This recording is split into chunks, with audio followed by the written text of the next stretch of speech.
శ్రీమాత్రే నమ. జయ గురు దత్తాత్రేయ నమ.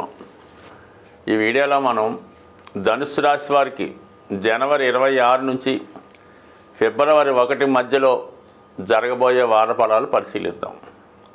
మరి ధనుస్సు రాశి వారికి ఈ వారం అంతా కూడా ధనస్థానంలో అద్భుతమైనటువంటి ధనయోగం ఒకటి ఏర్పడడం జరిగింది.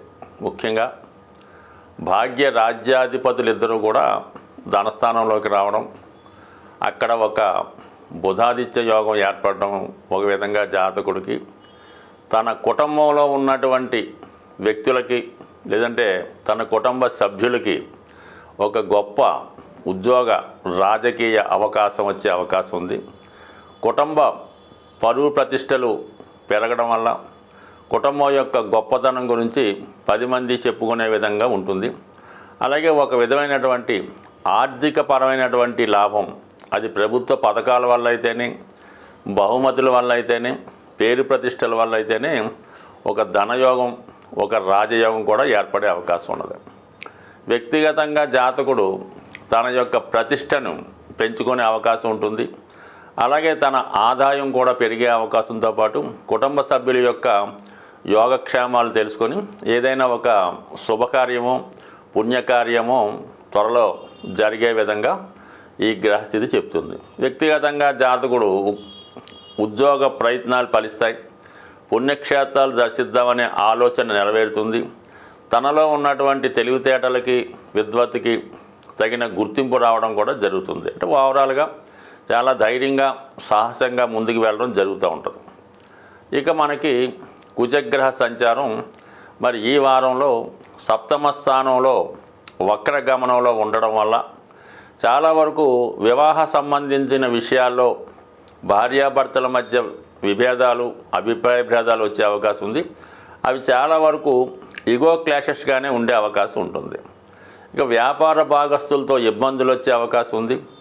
అలాగే కొత్త వ్యవహారాలు వాయిదా పడే అవకాశాలు ఉంటాయి. ఇక ప్రేమ సంబంధించిన విషయాలు, పెళ్లి సంబంధించిన నిర్ణయాలు చాలా వరకు వాయిదా పడే అవకాశం ఉంది. అంటే ఒకవేళ మీరు ఏదైనా పెళ్లి సంబంధం కుదుర్చుకొని ఇంకా అది పెండింగ్లో ఉన్నా, లేదా పరస్పరం ఒకరికొకరు ఇష్టపడి పెద్దల అంగీకారం కొరకు ఎదురు చూస్తున్నా మరి తొందరగా ఒక నిర్ణయానికి రాకపోతే మరి నెమ్మదిగా మరి ఆ వివాహ సంబంధము, ఆ ప్రేమ వ్యవహారము క్యాన్సిల్ అయ్యే అవకాశం ఉన్నది. బికాజ్ సప్తమంలో ఉన్నటువంటి వక్రగ్రహ ప్రభావం వల్ల. అలాగే గతంలో మీరు ఏదైనా ఒక వివాహ సంబంధం 1 సంవత్సరం క్రితమో 6 నెలల క్రితమో ప్రయత్నం చేసి పెండింగ్లో ఉంటే వారిని సంప్రదించడం వల్ల కూడా మరి ఈ వివాహానికి అనుకూలత ఏర్పడే అవకాశం ఉన్నది. బట్ ఏదైనా అనుకున్నది జరగకుండా వేరే ఒకటి ఎంటర్ అయి ఆ వివాహం జరగడానికి కూడా ఈ గ్రహస్థితి చెప్తూ ఉంటుంది. అలాగే ప్రేమికుల మధ్య కానీ భార్యాభర్తల మధ్య కానీ ఇతరుల ప్రమేయం వల్ల కొన్ని అభిప్రాయ భేదాలు, ఇబ్బందులు వచ్చే అవకాశాలు ఉన్నాయి.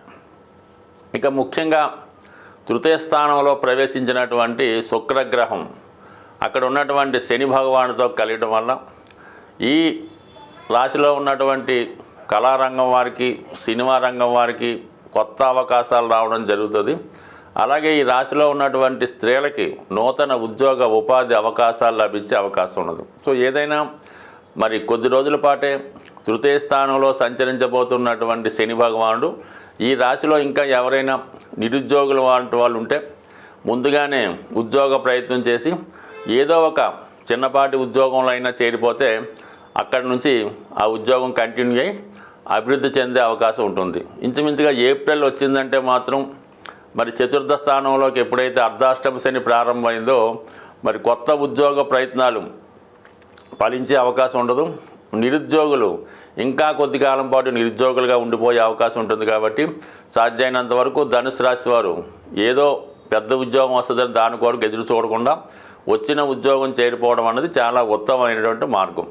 ఇక ఇదే వారం మంగళవారం రోజు శుక్రుడు చతుర్థ స్థానంలో ప్రవేశిస్తూ ఉచ్చ స్థానంలోకి వెళ్ళడం వలన ఒక విధంగా లాభాధిపతి చతుర్థ స్థాన స్థితి జాతకుడు ఏదైనా కొత్త వాహనాన్ని కొనడం కానీ, గృహానికి అవసరమైనటువంటి అధునాతన పరికరాలు కొనుక్కోవడం కానీ, ఏదైనా కొత్త గృహం చాలా ఖరీదైనటువంటి బాగా మంచి వాతావరణంలో ఉన్నటువంటి ఒక గృహాన్ని కొనుక్కునే ప్రయత్నం కూడా నెరవేరే అవకాశం ఉంది. ఖచ్చితంగా గృహంలో ఏదో ఒక శుభకార్యం జరుగుతుంది. కుటుంబ సమేతంగా ఏదో ఒక విహారయాత్రలో కానీ వినోదయాత్రలో కానీ పాల్గొనే అవకాశం ఉండదు. మొత్తం మీద కుటుంబ ఆదాయం పెరుగుతుంది, కుటుంబంలో శుభకార్యాలు జరుగుతాయి, ఏదో ఒక కొత్త వస్తువో వాహనమో లేదా విలువైనటువంటి గృహమో మీకు సమకూరే అవకాశం ఉంటుంది. బట్ ఏదైనా ధనుసు రాశి వారికి ఈ వారం అంతా కూడా అదృష్ట యోగాలతో ఈ వారం గడిచే అవకాశం ఉంది. సాధారణంగా గోచార ఫలితాలు అబ్జర్వ్ చేస్తున్నవారు, దాన్ని ఫాలో అవుతున్నవారు కేవలం మనం చంద్రగ్రహ గమనం ఆధారంగా, అంటే మీ యొక్క రాశి చంద్రుడు అవటం వల్ల ఆ రాశికి ఇతర గ్రహాల సంచారం వల్ల మీ యొక్క గోచార ఫలితాలు చెప్పడం జరుగుతూ ఉంటుంది.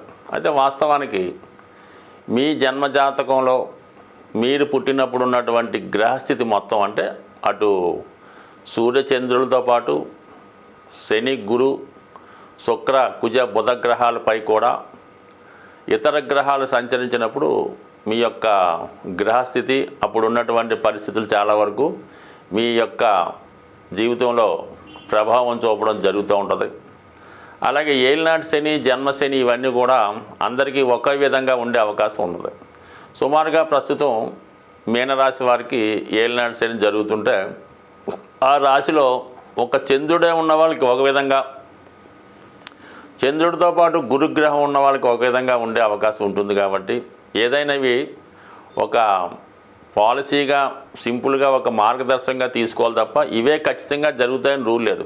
చంద్రుని బట్టి, రవిని బట్టి, లగ్నాన్ని బట్టి, గురువుని బట్టి కూడా గోచార ఫలితాలు ఉంటాయి. కాబట్టి మరి ఎవరన్నా దీర్ఘకాలిక సమస్యలతో ఉన్నవాళ్ళు, ప్రస్తుతం ఉన్నటువంటి పరిస్థితులకి ఎదురెదలేక ఇబ్బంది పడుతున్నవారు స్వయంగా మీ యొక్క వ్యక్తిగత జాతకాన్ని పరిశీలించుకొని అప్పుడు జరుగుతున్నటువంటి దశ అంతర్దశలకి బట్టి ఈ గోచారం కూడా సపోర్ట్ చేస్తూ ఆ ఫలితాలు నిర్ణయించుకొని ఏదైనా దోషాలు ఉంటే ఆ గ్రహానికి సంబంధించినటువంటి పరిహారాలు చేసుకొని ఒక దైవ మార్గం, అంటే ముఖ్యంగా ఈ పరిహారాలు కూడా ఏదో జపాలు చేయడం వల్ల, దానాలు చేయడం వల్ల, ఉంగరాలు పెట్టుకోవడం వల్ల పెద్దగా ఏమీ ఉపయోగం ఉండదు. అంటే ఎవరికి వారు దైవారాధన వల్ల అయితేనే, స్వయం కృషి వల్ల అయితేనే వ్యక్తిగతంగా మీ జాతకంలో ఉన్నటువంటి దోషానికి మీరు పరిహారం చేసుకుంటే అది ఫలితం వస్తుంది తప్ప ఏదో డబ్బులు కట్టేసి పూజలు చేయించాం, ఎవరితోనో జపాలు చేస్తామంటే మాత్రం పెద్దగా ఫలితం ఉండదు. ఏదైనా మీ జీవితాన్ని, మీ జాతకం మార్చుకునే శక్తి మీ చేతుల్లోనే ఉంటుంది. కాబట్టి దానికి మీరు ఎన్నుకోవాల్సిందల్లా ఒక సరైనటువంటి గురువుని, ఒక మార్గదర్శకుని ఎన్నుకుంటే అది మీ యొక్క జీవితం మంచి మార్గంలో పడే అవకాశం ఉంది. స్వస్తి.